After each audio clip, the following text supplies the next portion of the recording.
आप सब ठीक ठाक होंगे, खैर खैरियत से होंगे। अच्छा, आज जो हम लोग टॉपिक डिस्कस करने जा रहे हैं वो है जनरल। इससे पहले आप लोग जो है वो अकाउंटिंग के रूल्स पढ़ चुके हैं, ठीक है। और असाइनमेंट मैंने आप लोगों को दी थी तो कुछ स्टूडेंट्स ने तो की है, लेकिन बाकी सबको मेरा यही कहना है कि आप लोग भी जो है ना उसको कर लें कि आपके लिए फिर आगे आसानी हो, ठीक है। तो आज जो हम लोग टॉपिक डिस्कस करने जा रहे हैं वो है बेसिकली जनरल।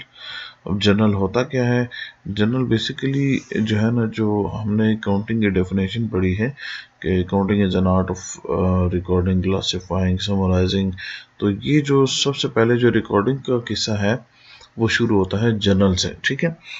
अब जनरल की डेफिनेशन जो है वो क्या है कि आप देख लें, now that we have thoroughly grasped the principle of ascertaining debtors and creditors by the application of 3 golden rules। और उसके बाद जो है यहाँ पे जो सबसे पहली बुक है उसकी बात की जा रही है कि जो पहली किताब है वो क्या है, the first book to be used for this purpose is called journal. तो सबसे पहले हमने किसको यूज करना है? हमने यूज करना है जर्नल को, जो है ना वो सबसे पहले यूज करना है, ठीक है। अब इस वर्ड का मतलब क्या है, जर्नल वर्ड का मतलब क्या है, तो उसको देख लेते हैं। ये बेसिकली एक फ्रेंच वर्ड है, ठीक है। इसके दो हिस्से हैं। जो सबसे पहला इसका हिस्सा है वो है जर, ठीक है।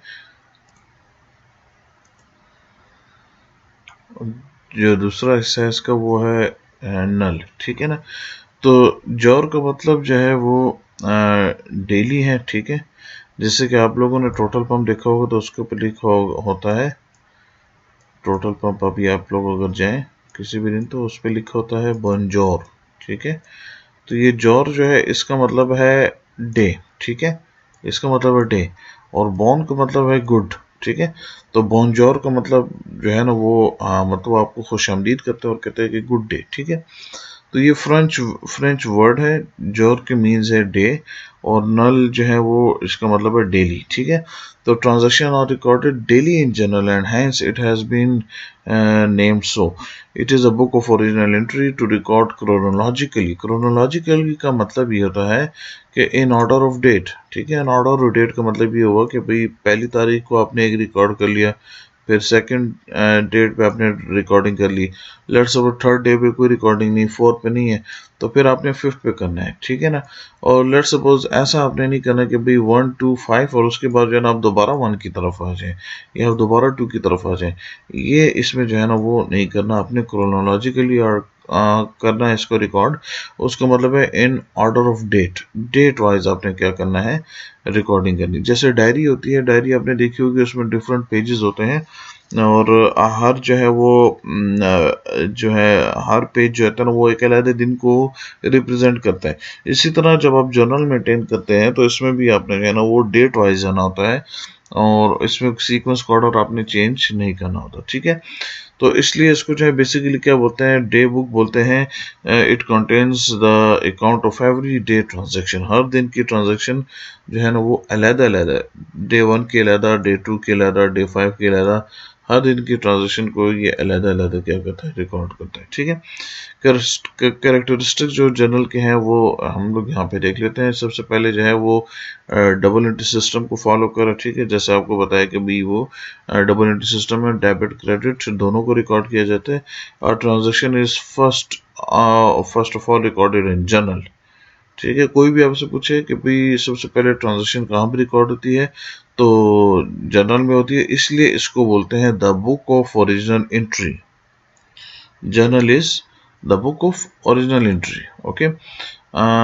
Then a transaction is recorded on the same day it take place, so journal is called day book। इसको day book भी कहा जाता है, ठीक है।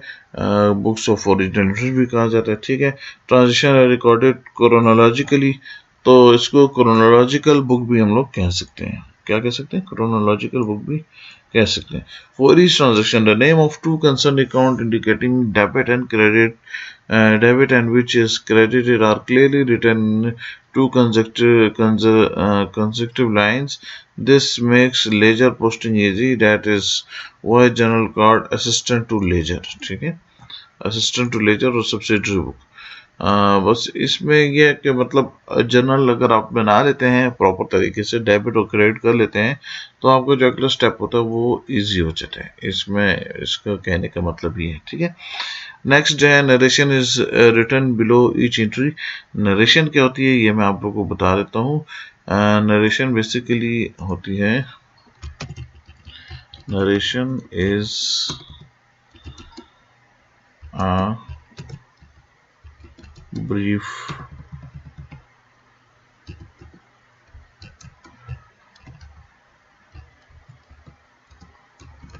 डिस्क्रिप्शन, और अगर जिसको डिस्क्रिप्शन नहीं पता वो डिटेल ऑफ अ ट्रांजैक्शन, ठीक है। ये बेसिकली क्या है, डिटेल डिस्क्रिप्शन है किसी भी, ब्रीफ डिस्क्रिप्शन है किसी भी ट्रांजैक्शन की, ठीक है। लेट्स सपोज हमने ट्रांजैक्शन कर ली, तो हम फिर क्या करते हैं, नरेशन देते हैं, और नरेशन बेसिकली आपको क्या बताती है, एक ब्रीफ डिस्क्रिप्शन बताती है, ठीक है। The amount is written in the last of 2 columns, the debit amount and credit amount, and credit amount in the credit column, ठीक है। डेबिट को आप डेबिट में रिकॉर्ड करते हैं और क्रेडिट कॉलम को आप इसमें, ठीक है। एडवांटेजेस क्या है, एडवांटेजेस आपके सामने है इसमें कि each transaction is recorded as soon as it take place. जैसे ही ट्रांजैक्शन रिकॉर्ड होती है उसको रिकॉर्ड करते रहे, so there is no possibility of any transaction being omitted. Omitted का मतलब है भूल जाना, from the books of accounts, ठीक है। तो कहने का मतलब ये है कि जितनी भी ट्रांजैक्शन होती है उनको हम लोग टाइम पे रिकॉर्ड करते हैं, और अगर जो है उसमें ट्रांजैक्शन मतलब इसमें जो है ना फिर किसी भी किस्म की ट्रांजैक्शन के भूलने का खदशा नहीं होता। Since the transaction are kept recorded in journal chronologically with narration, it can be easily ascertained when and why a transaction has been taken। मतलब इसमें हम लोग जो है ना जर्नल में जो रिकॉर्डिंग करते हैं वो क्रोनोलॉजिकल होती है और नरेशन के साथ होती है, हम उसकी थोड़ी सी तफसील भी लिख देते हैं, ठीक है। तो इसलिए इसको ढूंढने में आसानी होती है और हमें ये पता चल जाता है कि इस ट्रांजेक्शन में बेसिकली क्या हुआ है। For each and every transaction, which of the two concerned account will be debited and which account credited are clearly written in journal।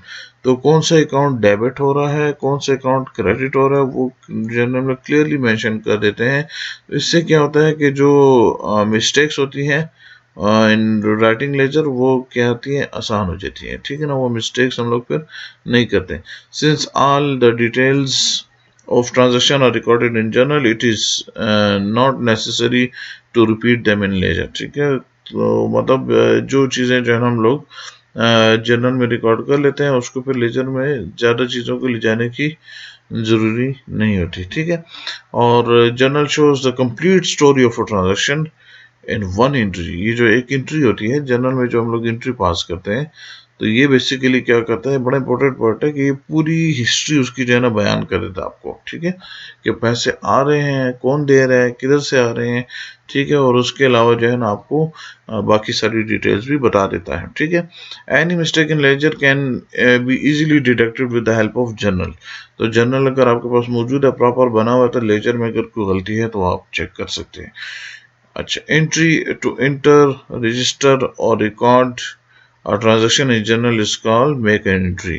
तो जर्नल में हम लोग जो भी मतलब रिकॉर्डिंग करेंगे, ठीक है ना, तो एक ट्रांजैक्शन को रिकॉर्ड करना क्या कहलाता है, एंट्री कहलाता है, ठीक है।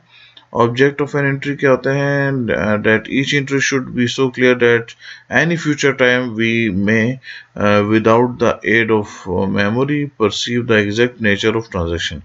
कहता है कि एंट्री ऐसी होनी चाहिए, इतनी क्लियर होनी चाहिए कि हमें उसके नेचर का पता चल सके ट्रांजैक्शन का। That each transaction should be so classified that may easily obtained aggregate effect of such transaction at the end of certain period. तो मतलब हम लोग इतनी जो है ना क्लासिफाइड तरीके से होना चाहिए कि हम लोग जब आखिर में उसका एग्रीगेट निकाले तो वो क्या हो, वो हमें आसानी से मिल जाए, ठीक है।